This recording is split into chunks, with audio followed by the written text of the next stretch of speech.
तरीके से अब तक जो है मस्जिदों के अंदर 4 या 5 अफराद नमाज अदा कर रहे थे, अगर लॉकडाउन ईद के वक्त तक नहीं खुलता तो जिस तरीके से मसाजिद के अंदर या घरों की बैठकों के अंदर या बाहरी कमरों के अंदर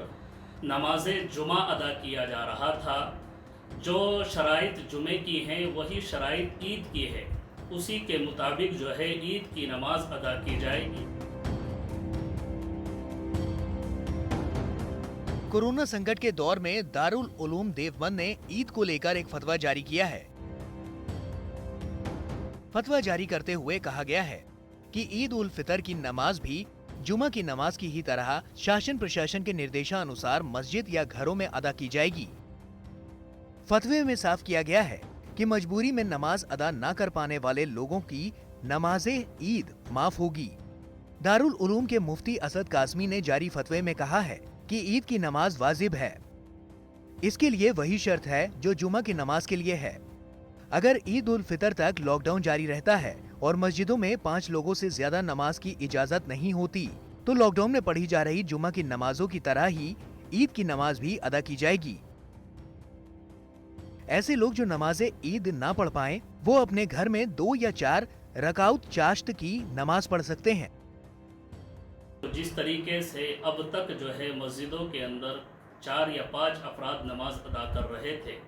अगर लॉकडाउन ईद के वक्त तक नहीं खुलता तो जिस तरीके से मसाजिद के अंदर या घरों की बैठकों के अंदर या बाहरी कमरों के अंदर नमाज जुमा अदा किया जा रहा था,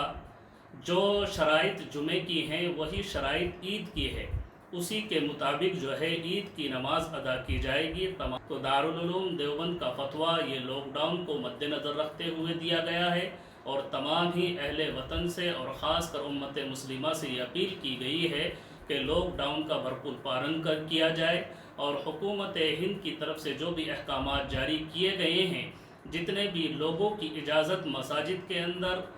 दी गई है नमाज अदा करने की, उसी का लिहाज रखते हुए ईद की नमाज अदा की जाएगी। दारुल उलूम के फतवे में ये भी कहा गया है कि अगर किसी कारण से ईद की नमाज अदा नहीं हो पाती है या फिर घर पर ही रहकर नमाज अदा करनी पड़े, तो ये किसी तरह की परेशानी की बात नहीं है। साथ ही कहा गया है कि घर या मस्जिदों में नमाज अदा करने के दौरान बाहर के लोगों से गले मिलने से बचें, ताकि इस महामारी से बचा जा सके। देवबंद से पिंटू शर्मा की रिपोर्ट, यूपी तक।